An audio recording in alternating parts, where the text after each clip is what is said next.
was just a year ago that a small suburb of St. Louis was suddenly propelled into the national consciousness, sparking a wide-ranging debate about how police interact with the communities they are supposed to serve. It also left a mark on the media and how issues raised by Ferguson are covered. The fatal police shooting of Michael Brown could have been just another statistic. But it unleashed a fury. At first, the media covered Ferguson as a social disturbance before getting swept up into the story. Holy.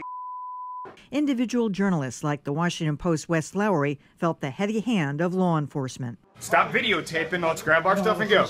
Since then, an avalanche of videos has put the police and how they interact with minority communities under intense scrutiny. I can't breathe.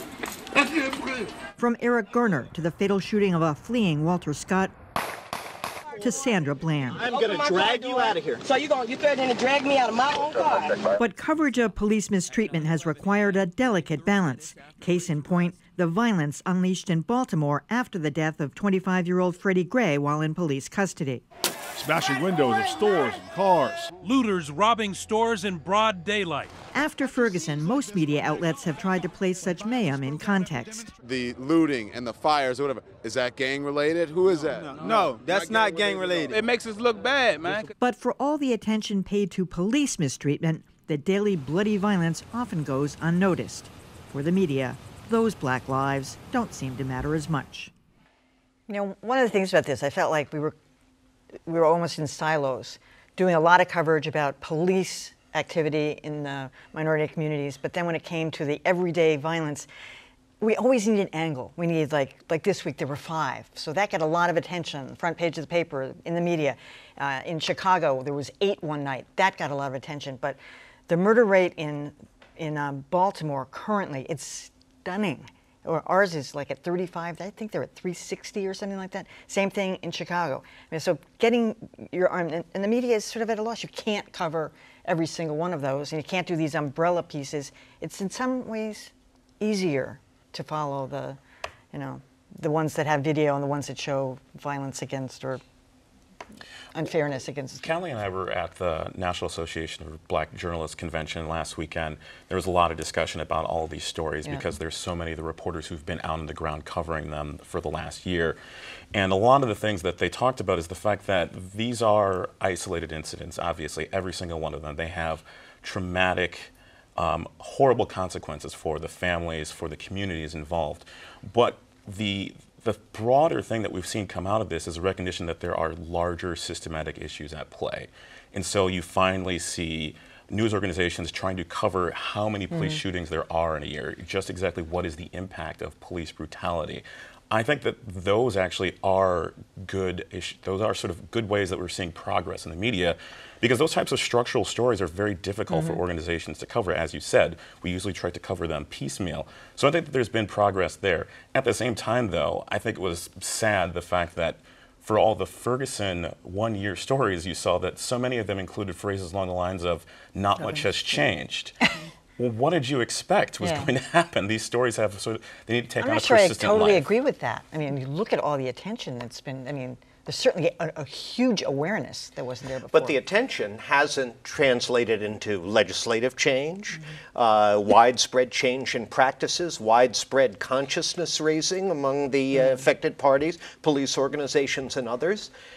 So it's problematic. And, you know, with some exceptions, the broader view that you praised is rarely taken by the media, because most of the media isn't geared up to provide context, historical and otherwise, a broader view. So you wind up focusing on, you know, this particular killing.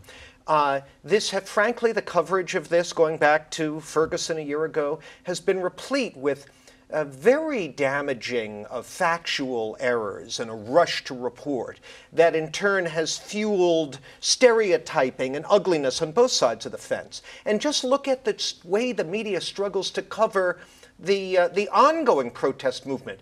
Who is Black Lives Matter? Who do you call for comment? Sometimes it's not very clear, and that leads to a lot of confusion and poor coverage. Well, one of the things I would observe is that there's a couple of things going on. First, on the ongoing violence in many communities. and actually the ones that the individual incidents that we paid attention to that they rise out of this systemic issues that Justin raised, like the poverty. Baltimore is a really clear example of that. When people went back and did the cover of, is this 1968 or 2015, the same issues that were supposed to be addressed in 1968 never got addressed. And so built on top of that, layered and layered and layered, was all this stuff that just eventually led to people erupting. So that's what that's about. What gets attention are the ones that rise to social media because they're just so outrageous. And we do have the web now to at least let us see how much of this has been going on. We just didn't know about it because there was no way to be told in a broad way. So there's that. But I gotta give props to some people, some journalists who've been out there trying to do it. And I would say this about the coverage of Ferguson. When the last violent incident happened most recently on the coverage of the 1-year anniversary, people were able to stop and say, wait a minute.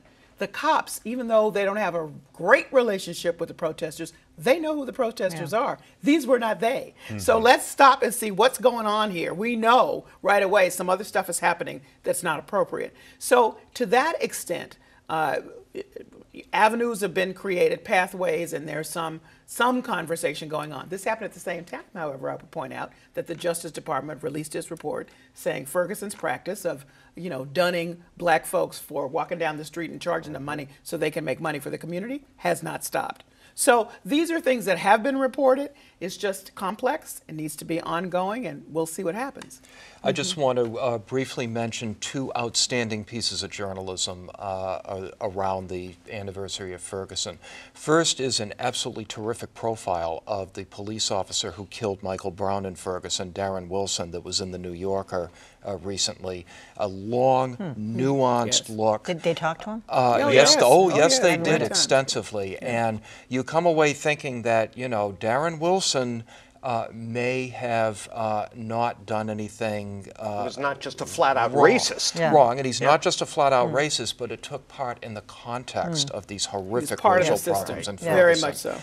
The other thing that people ought to check out is the Washington Post has been doing an online database telling the ongoing story of police shootings, which, you hate to single out police officers as being a problem because they have a very difficult job. But nevertheless, police shootings have become a huge issue, and the Washington Post is doing a terrific job at tracking all this.